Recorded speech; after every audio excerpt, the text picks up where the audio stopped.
तत्र को मोह कः शोकः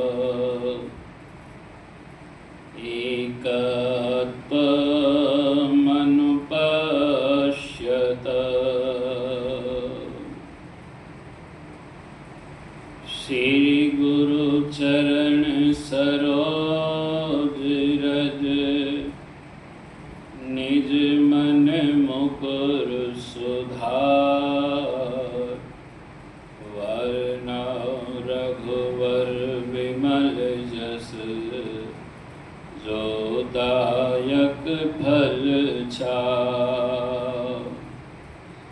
आदित्यानामहं विष्णुर् ज्योतिषां रविअंशुमान्। मरीचिर्मरुतामस्मि नक्षत्राणामहं शशी। ओम हमारा महादेव है, वेद हमारा धर्म। आर्य हमारा नाम है, सत्य हमारा कर। ओम शांति शांति शांति।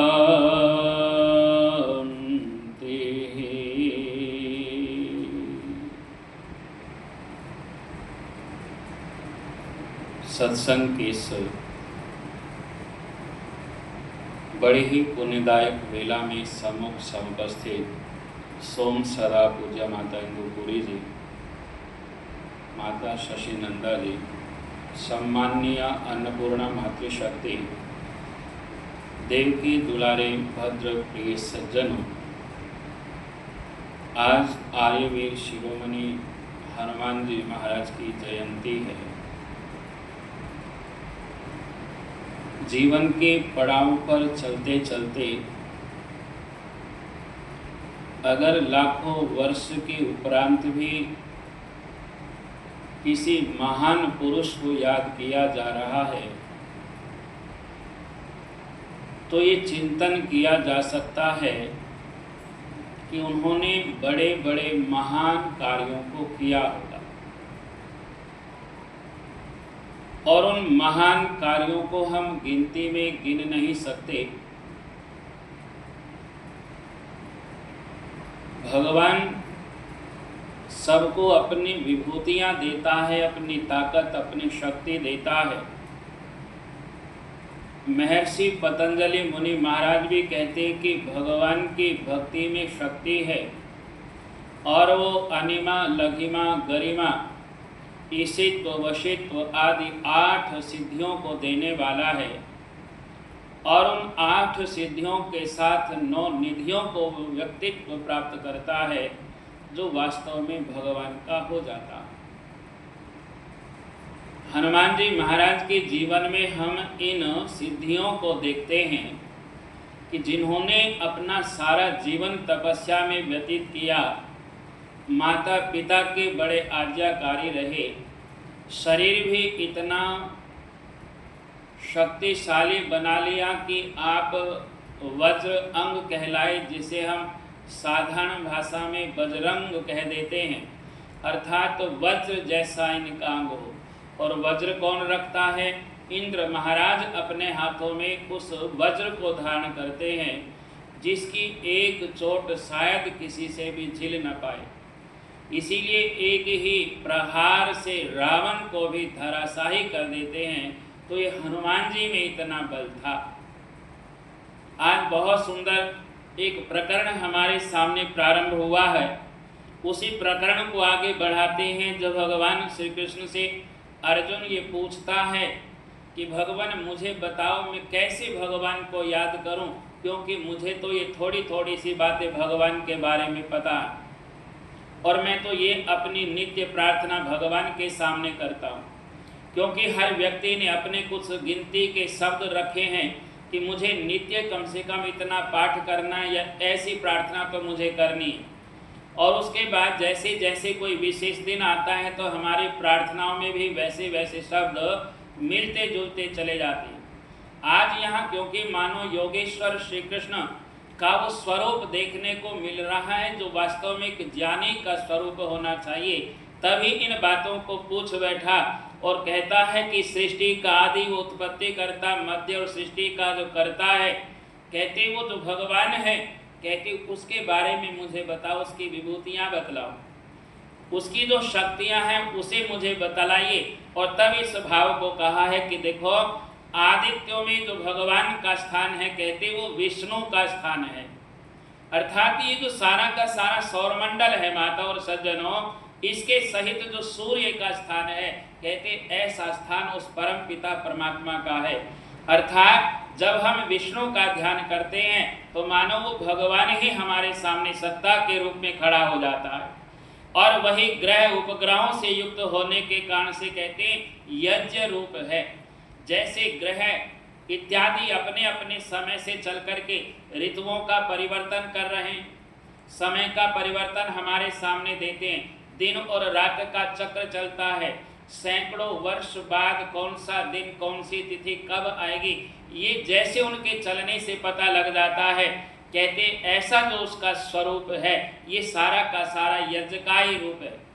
और यज्ञ का रूप कैसा है, तो कहते ये संगठन का रूप है, इसीलिए वेदों में संगठन सूक्त दिया गया। ये ग्रह नक्षत्र कभी भी अलग नहीं होते, अपनी अपनी धुरी पर अपने अपने कार्य से अपनी अपनी गति में निरंतर चलते रहते हैं, जिसके कारण से हमें कभी दिन तो कभी रात देखने को मिलती है। और कहते हैं ये जो संगठन है, ऐसा ही संगठन हमें अपने जीवन में रखना चाहिए। हम बहुत सारे संगठनों में काम करते हैं, लेकिन जो संगठन वेद के अनुकूल हो, ऋषियों के अनुकूल हो, परम पिता परमात्मा की आज्ञाओं के अनुकूल हो, उसी संगठन में हमें खड़ा होना चाहिए। भगवान श्री कृष्ण के सामने भी ये स्थितियाँ आई कि दो पक्ष खड़े हो गए, वो किस पक्ष में खड़े हों। एक पक्ष में सारे के सारे कौरव हैं और एक तरफ में सारे पांडव खड़े। विचार किया तो पता लगा एक तरफ अधर्म खड़ा है और दूसरी तरफ धर्म खड़ा है, तो किसका पक्ष लूं। संख्या में भी देखते हैं तो कौरवों की संख्या ज़्यादा है, पांडवों की संख्या बड़ी कम है, लेकिन भगवान श्री कृष्ण ने कहते हैं उस संगठन का साथ दिया जिस संगठन में धर्म है, जहाँ निश्चित रूप से बड़ों का मान सम्मान सत्कार किया जाता है, जहाँ माता पिता की आज्ञाओं का पालन किया जाता है, जहाँ छोटी छोटी बातों पर लड़ना भिड़ना नहीं होता, जहाँ किसी तरह का वैमनस्य और द्वेष नहीं है, जहाँ मानो साक्षात धर्म खड़ा है। हम लोगों को भी ऐसे संगठनों के साथ जुड़ करके अपने जीवन को महान और श्रेष्ठ बनाना चाहिए। कहते इनमें भगवान का रूप दिखाई देगा। और यदि चमकदार पदार्थों को पृथक पृथक करके देखना हो तो कहते मेरा जो स्थान है वो पूर्ण किरण प्रसार युक्त, कहते रवि का, जैसे दोपहर का सूर्य चमकता है, हर किरण मानो इतनी प्रकाशित होती है कि हम उधर देखें तो हमारी आंखें ले लें। कितना तेज कितना ओज होता होगा, आप चिंतन करिएगा, और हम थोड़ी देर लगातार उस तरफ देख भी नहीं सकते। इसलिए प्रातः काल सूर्य उदय से पहले कहा है कि उस सूर्य की उपासना करो, उधर मुख करके उसकी उपासना करो, क्योंकि भगवान तो इससे भी बड़ा है और इस सूर्य को वो प्रकाश देने वाला है। और कहा है मरुतों में, अर्थात सूर्य के मेघ के साथ जो युद्ध करने वाले सैनिकों में, कहते ये मरीचि हैं, और पवन वेग उत्पन्न करने वाली जो सूर्य किरण है, कहते वो है भगवान, वो है ईश्वर। ऐसी उस भगवान की महिमा को देखना चाहिए। जैसे जैसे हम इन महिमाओं को गाएंगे वैसे वैसे भगवान में हमारी श्रद्धा बढ़ती चली जाएगी।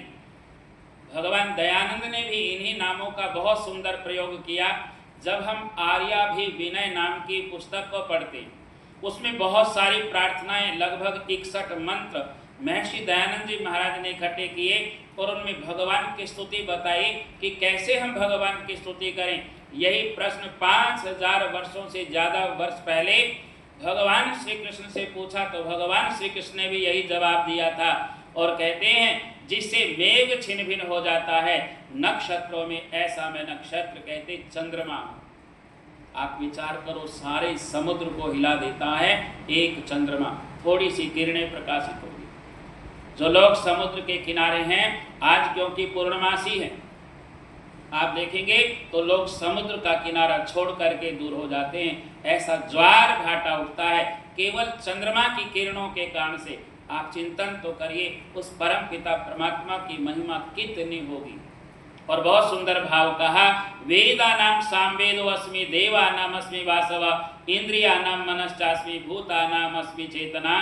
कहते हैं अगर पूछते हो चारों वेदों में से मैं वेद कौन सा हूँ, इन त्रय विद्या में से मैं कौन सी विद्या हूँ, तो कहते हैं मैं साम वेद हूँ, जिसमें ज्ञान भी है और रस भी है, दोनों चीजें हैं।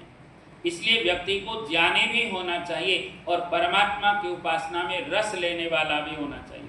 ये जो गीत गाते हैं ना, ये भगवान के गीत होने चाहिए। हर भजन में भगवान का नाम होना चाहिए। बिना भगवान के नाम का जो भजन है, कहते उसको तो गाना ही नहीं चाहिए। हर भजन में भगवान का नाम। एक भाव किसी ने बहुत सुंदर लिखा भी है कि उस भजन को कभी गाना ना चाहिए जिस भजन में भगवान का नाम ना हो। और भगवान श्री कृष्ण से पूछो तो कहते साम वेद हूँ मैं इन चारों वेदों में। क्यों हूँ मैं इस साम वेद, इसकी प्रशंसा आप ऋष्यमुख पर्वत पर चलिए सीधे से, वह एक घटना घटती है। सुग्रीव अपने भाई बाली के कारण से वहां रहता है, कुछ अपने मंत्री के साथ हैं जिसमें से हनुमान जी महाराज भी साथ हैं। और कहते हैं हनुमान जी सुग्रीव जी वहां जब रह रहे हैं तो वहीं पर इनको एक भय लगा, एक बात का पता लगा कि इस पर्वत पर दो धनुर्धारी घूम रहे हैं। सुग्रीव को ये भय था कि कहीं कोई आकर के छिप छिपा करके मुझे समाप्त न कर दे, क्योंकि दो भाइयों की आपस में अनबन चल रही थी और भाई किसी भी तरीके से इसको मारना चाहता था और यहाँ छिपा है। तो कहते अब हनुमान जी के सामने अपनी बात को रखा, और जब हनुमान जी के सामने रखा तो इस बात को कहते विशेष, कहते तुम जिस रूप में हो इस रूप में मत जाना। तुम्हारा जो ये महामंत्री का रूप है इस रूप में मत जाना। कहते तुम बटुक रूप धारण करके अर्थात ब्रह्मचारी का स्वरूप धारण करके उन लोगों के पास जाओ जो दो वो लोग घूम रहे हैं, राम और लक्ष्मण, और उनसे पता करो वो क्यों आए, क्या मुझे मारने के लिए आए या कोई अन्य कारण है। तो कहते ब्राह्मण का वेश धारण करके हनुमान जी महाराज अब राम जी के समक्ष हैं। पहले अपना परिचय नहीं देते, देखो कमाल की चीज है, ये भी गुप्त विद्या और बड़ा रहस्य है। ये राजनीति का एक बहुत बड़ा पाठ भी है। हनुमान जी कहते कि आप इस दिशा में कैसे घूम रहे हैं, क्यों कर घूम रहे हैं, क्या आपका कुछ गुम हो गया है। और बहुत सारी बातें करते करते वे पूछा कि हम तो इस कारण से घूम रहे। जब कारण का पता लगा तो हनुमान जी फिर अपना परिचय देते हैं कि मैं तो ऐसे ऐसे राजा सुग्रीव का महामंत्री हूँ, मेरा नाम हनुमान है और मैं इस काम के कारण से यहाँ सुग्रीव जी के साथ रह रहा हूँ। तब वहाँ भगवान श्री राम हनुमान जी की प्रशंसा करते हैं अपने भाई लक्ष्मण जी से। क्या कहते, कहते हैं कि हमें ये कोई व्याकरण का विद्वान लगता है। हनुमान जी के लिए कहा जा रहा है, सब ध्यान रखना माता सज्जन। फिर कहते हमें लगता है कि इस व्यक्ति ने अच्छी तरह से साम वेद को पढ़ा हुआ है, अर्थात ये उपासना में भी प्रवीण है, ये भगवान से दूर नहीं है, ये भक्त हैं। और कहते इनके बोलने में किसी भी प्रकार की एक भी कोई अशुद्धि नहीं है, नपा तुला बोलने वाला कोई वेद का ही ज्ञानी लक्ष्मण ये हो सकता है। और तब फिर परिचय मांगा, तब पूर्ण परिचय हुआ और फिर हनुमान जी महाराज दोनों को लेकर के गए और सुग्रीव के साथ अग्नि के फेरे दिलवाए, अर्थात अग्नि को साक्षी मान करके मित्र बनवाया। माताओं सज्जनों, ऐसे उच्च कोटि के विद्वान हनुमान जी महाराज, जिसको आर्य समाज और वेद इत्यादि शास्त्रों को मानने वाले लोग आर्य वीर शिरोमणि हनुमान जी महाराज के नाम से जानते हैं, ऐसे महापुरुषों का जो जीवन चरित्र है वो हमें पढ़ना ही चाहिए।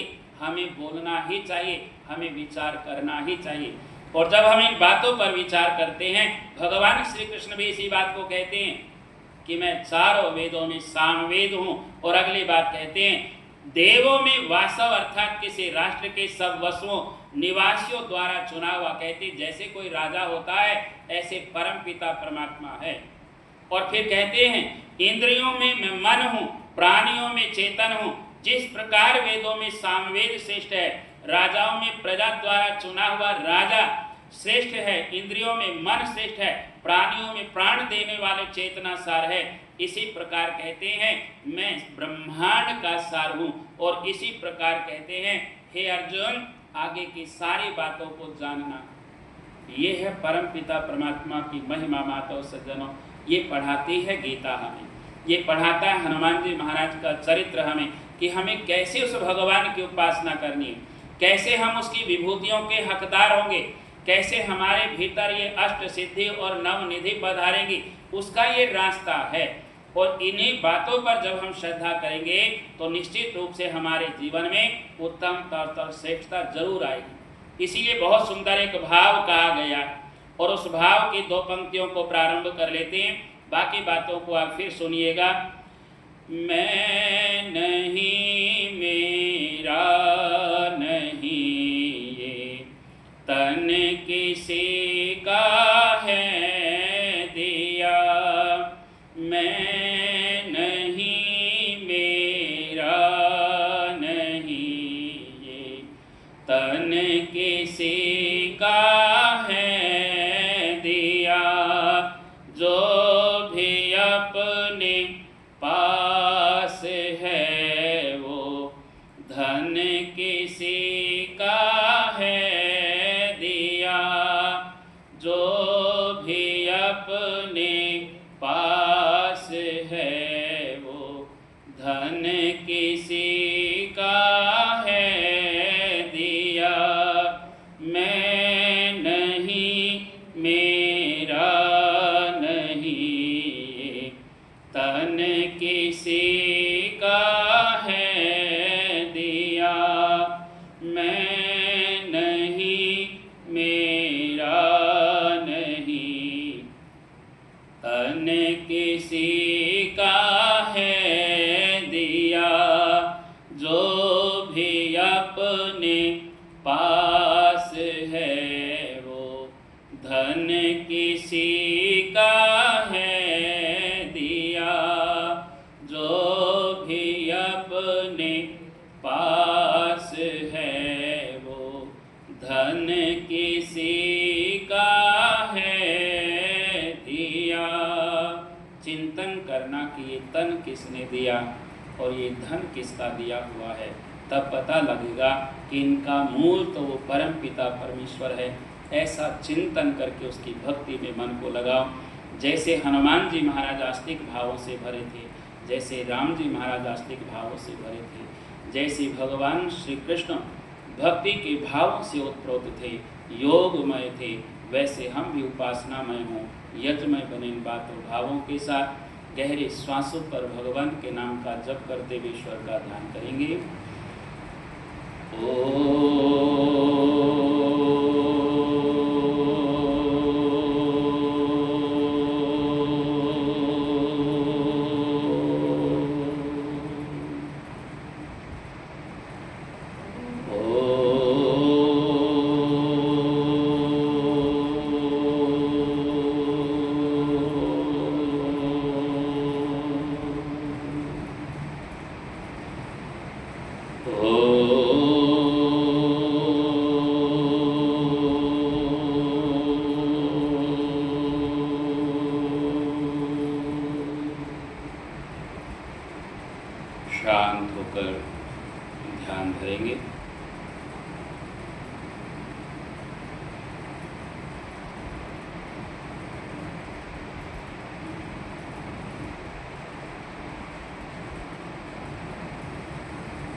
मानसिक प्रार्थना करते हुए प्रभु का ध्यान करें।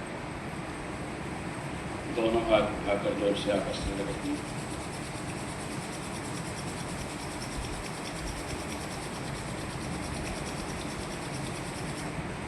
एलियों को आंखों।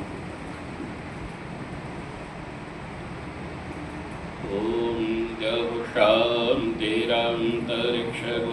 शांति पृथ्वी शांतिराप शांतिरोषधयः शान्तिः वनस्पतयः शान्तिर्विश्वे शान्ति ब्रह्म शान्ति सर्वं शान्ति शान्तिरेव शान्ति सामा शान्तिरेधि। ओम शान्ति शान्ति शान्ति। बोली सच्चिदानंद भगवान की।